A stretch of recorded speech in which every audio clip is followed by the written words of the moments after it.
Coup de théâtre. Annie. J'y étais aussi, inspecteur. Mathilda venait toujours voir Loulou quelques instants avant d'entrer en scène.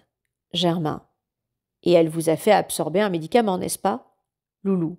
C'est moi-même qui lui ai demandé de m'en mettre quelques gouttes dans un peu d'eau. Je prends toujours un tranquillisant avant d'entrer en scène. Mais ça n'a jamais beaucoup d'effet. Germain.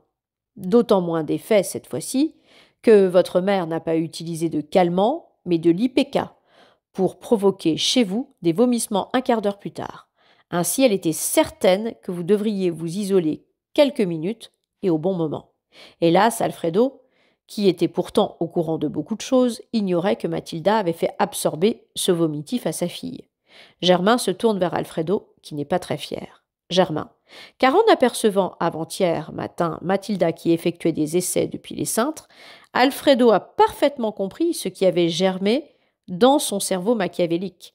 Il savait qu'elle projetait de se suicider, et il n'a rien fait pour l'en empêcher, trop content d'être débarrassé d'une mère qui étouffait et paralysait sa nouvelle amie. Mais il fallait que Loulou soit hors de cause. Aussi, le soir de la première, il s'est entouré d'un maximum de témoins au moment du meurtre. Il a entraîné Loulou au bar dès qu'elle est sortie de sa loge. Il savait à coup sûr y retrouver Jo et Julien. Imaginez la Libye, tous quatre, accoudés au comptoir, assistant direct à la mort de Mathilda, sur scène, à 30 mètres de là. Impossible, alors, de soupçonner Loulou, comme Mathilda l'avait prévu. Jo. Mais ça ne s'est pas passé comme ça, inspecteur, avant le lever du rideau. Loulou a été obligée de partir aux toilettes. Machiniste. Et elle ne simulait pas, la malheureuse. Germain. Non, elle était réellement malade, au point qu'Alfredo, malgré son insistance et ses efforts, n'a pu la retenir au bar. Alors il s'est affolé. Le piège de Mathilda se refermait. Loulou ne disposait plus d'alibi. Il l'a accompagnée aux toilettes. Machiniste. Eh bien, Loulou était disculpé. Alfredo devenait son alibi. Germain. C'est ce qu'il a cru, du moins dans un premier temps. Car êtes-vous sûr, Julien, que j'aurais cru Alfredo s'il m'avait juré ne pas avoir quitté Loulou? Et non, une fois découvert le numéro de lanceuse de couteau des sœurs Lou et Loulou, j'aurais soupçonné Alfredo de vouloir couvrir son ami. Alfredo l'a très vite compris. L'auteur. Et il s'est rendu dans les coulisses. Mais pourquoi? Germain. Oui, pourquoi? Répondez donc, Alfredo. Alfredo, la tête baissée. Pour récupérer le poignard dans les cintres, pour empêcher le suicide de Mathilda. Germain sur un ton dur. Il était temps. Ce beau geste ne vous a été inspiré que par la peur soudaine de voir les soupçons se porter sur votre ami. Alfredo. Mais c'était trop tard. Arrivé au bas de l'échelle, j'ai entendu le début des 3 coups. J'ai compris que je n'aurais jamais le temps de monter pour enrayer cette machine infernale. Je suis vite retourné rejoindre Loulou. Annie. Et c'est à ce moment-là que je vous ai croisé. L'auteur, quelque peu troublé.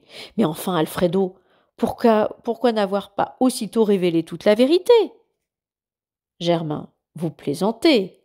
Comme Alfredo nous l'a dit tout à l'heure, cette vérité était trop invraisemblable pour être admise une seconde par les enquêteurs.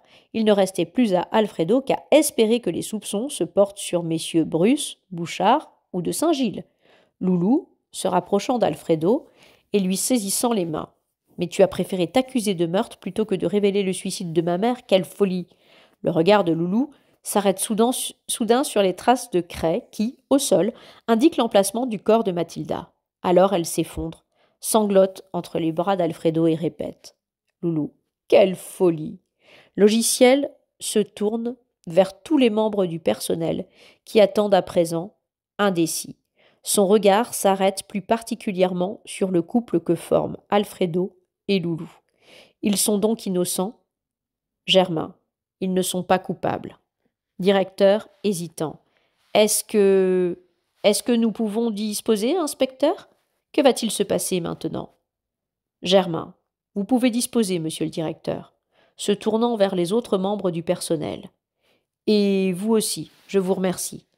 Alfredo et Loulou, main dans la main, s'approchent de logiciel et de l'inspecteur, comme pour se mettre à leur disposition. Germain. Vous pouvez également partir, nous vous reverrons. Pendant que les membres du personnel quittent la scène un à un, qui côté cour, qui côté jardin, Bruce et Bouchard, indécis, restent les derniers. Directeur. En ce qui concerne le spectacle, inspecteur Germain. La pièce excellente, je vous le répète. Directeur. Non, je voulais dire. Pouvons-nous poursuivre les représentations Germain un peu irrité. Mais oui, comme on dit chez vous, le spectacle continue. Les deux hommes s'éclipsent très vite, laissant Logiciel et Germain seuls, debout, devant les fauteuils d'orchestre. Scène 4. Logiciel après un gros soupir. Belle démonstration, Germain. Vos inquiétudes sont dissipées, j'imagine. Germain. Quelles inquiétudes Logiciel. Vous redoutiez d'être muté. Cette enquête vous apparaissait comme une sorte de défi, dont l'un de nous devrait sortir vainqueur. Je me suis trompé. Je me suis entêté et vous avez vaincu. Germain, souriant avec un peu d'amertume. Je n'ai vaincu ici que quelques doutes concernant mes propres capacités. C'est déjà beaucoup. C'est même sans doute l'essentiel. Logiciel. Dites-moi, comment êtes-vous arrivé à la conclusion d'un suicide maquillé en meurtre avec un morceau de ficelle et grâce à l'absence du bruit de cette clé tombant sur scène Germain. Non. En essayant de deviner quels étaient les rapports entre Loulou et sa mère. Logiciel. Et qu'avez-vous conclu Germain. Que Mathilda ne s'est jamais remise de la mort d'Edmond Joyeux. Celle-ci est survenue alors que Mathilda était au fait du succès. Au moment où elle croyait décrocher la gloire et l'amour, elle a perdu l'une et l'autre. Logiciel. Quand Germain. Lorsqu'elle a brutalement compris qu'Edmond était amoureux de sa fille. J'imagine qu'elle a alors dégringolé la pente aussi vite qu'elle l'avait gravie. Elle n'a plus cru à son propre talent, elle a douté de son pouvoir sur les hommes, elle a accumulé les liaisons sans lendemain. Logiciel. Même avec Alfredo Germain. Alfredo, elle a failli y croire. Mais il l'a achevé sans le savoir, en lui préférant sa fille, il lui faisait revivre l'échec de sa liaison avec Edmond Joyeux. Elle a compris que désormais ce serait Loulou qui lancerait les couteaux, ce serait sa fille qui mènerait le jeu. Logiciel. Les couteaux. Vous êtes absolument certain que c'était Mathilda qui les lançait sur sa fille Germain. Oui. Elle a peut-être essayé de lui enseigner son art, mais avec l'espoir qu'elle ne parviendrait jamais à l'égaler. D'ailleurs, Loulou aurait tremblé de tous ses membres à l'idée de blesser sa mère. Logiciel réfléchissant. Quelle situation ambiguë que celle de ces deux femmes.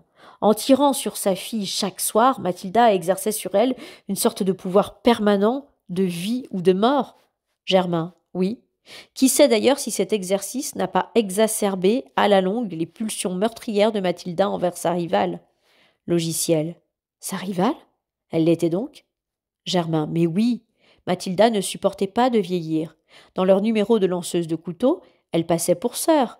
Elle portait un masque qui permettait de les confondre. À ce jeu, elle cultivait une égalité dont Mathilda était la maîtresse.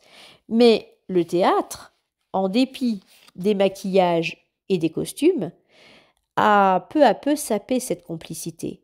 Au théâtre, Mathilda a fini par être dépassée. Logiciel. Était-ce une raison suffisante pour décider de se supprimer Germain. La situation de Mathilda était devenue douloureuse et difficile. Son talent et sa beauté s'étiolaient. Les hommes qu'elle séduisait se tournaient désormais vers sa fille. Logiciel. Vous oubliez Monsieur de Saint-Gilles. Germain. Certes.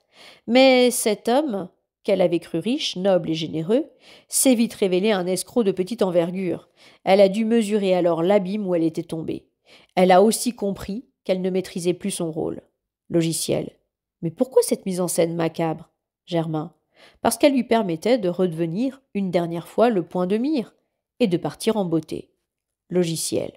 Tout de même, c'est un suicide. Germain. Non, une vengeance logicielle. Mathilda ne s'est pas suicidée. Elle a mis en balance sa propre disparition avec la possibilité de punir sa fille.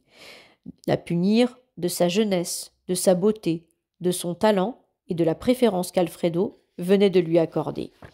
Car disparaître, c'était aussi la culpabiliser.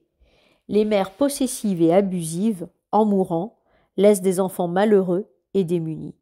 Mais la punir en la transformant réellement en coupable, c'était une revanche diabolique, une revanche qu'elle a préférée à sa propre vie. Songeuse, Logiciel monte sur scène, se place au centre du dessin à la craie, comme si elle essayait de comprendre les motifs de Mathilda. Germain est assis à l'orchestre, ils restent tous deux silencieux un moment. Germain. Contre tout cela, que vouliez-vous qu'elle fît? Logiciel se rend au jeu d'orgue du régisseur. Elle lève la tête vers les cintres, d'où le couteau est tombé. Elle hoche la tête et déclare, Logiciel, qu'elle mourut, avant de déclencher le baisser du rideau.